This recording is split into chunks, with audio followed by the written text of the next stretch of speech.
4, makusanyo ya mwezi wa Juni 2017 trilioni 1.37. Pamoja na hayo, tungependa kuchukua nafasi hii kuwashukuru wananchi wote ambao wamejitokeza kulipa kodi, ambao wametuwezesha kufikisha haya makusanyo. Bila wao tusingeweza kufika hapo. Tunatambua kwamba kodi ziko za aina mbalimbali,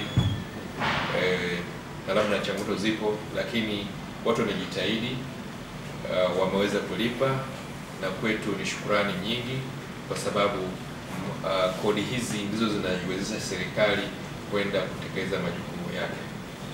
Pamoja na hayo pia niwapongeze na kuwashukuru wale wote ambao wamejitokeza kwa upande wa kodi za majengo. Kama ambavyo umeona, tumekuwa na misururu mingi mirefu maeneo mbalimbali nchi nzima, mpaka tukaongeza na muda ambao utaisha tarehe 15 ya mwezi huu, ili watu ambao walikuwa bado hawajalipa waweze kulipa kodi hizo, na hatimaye tuanze kukusanya sasa za mwaka wa fedha ambao umeanza.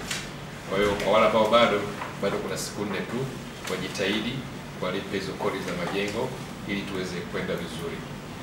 Pamoja na hayo, tumeanza au tunaendelea na kampeni kubwa nchi nzima ya kuhamasisha utoaji wa risiti za EFD.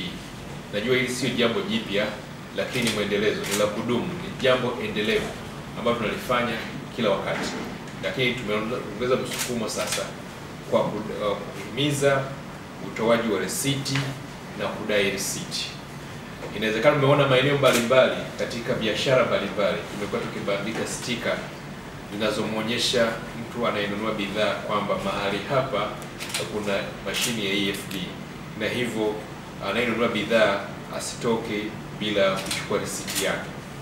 Na ningepende tu kusema katika hili ni vizuri wananchi, kwa sababu na nyinyi mnanunua bidhaa, tuweke tu angalizo, usiishie tu kudai risiti, bali dai risiti, lakini nenda mbali zaidi. Ukishaipata risiti yako, ikague, angalia kwamba tarehe iko sahihi, tarehe ya leo, lakini vile vile angalia kiasi kilicholipwa kama kiko sawa, kwa sababu kuna mtindo umeizuka ambapo watu wanakupa risiti kwa sababu wamedai risiti, lakini risiti wanakupa ya juzi, au unapewa risiti ambayo kiwango ulicholipa sicho kinachoonekana kwenye risiti.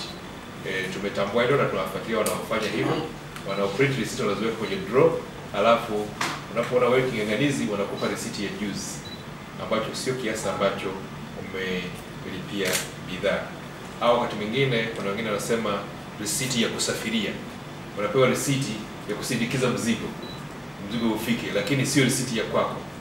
Au wakati mwingine wengine wanaenda na risiti, alafu mzigo ukifika wanarudi nayo. Kwa hiyo inatumika risiti hiyo kupeleka mzigo na kurudi, kupeleka mzigo na kurudi. Kwa hiyo tumeyatambua kwamba kuna watu wanafanya michezo kama hiyo, na hakika sisi tunachukua hatua kama inavyostahili. Kwa hiyo tunaomba tu support yenu na wengine wote, na nyinyi mkiwa ni wateja wa baadhi ya bidhaa hizi na huduma, naombeni tutupe ushirikiano kwa kutupa taarifa pindi zinapojitokeza.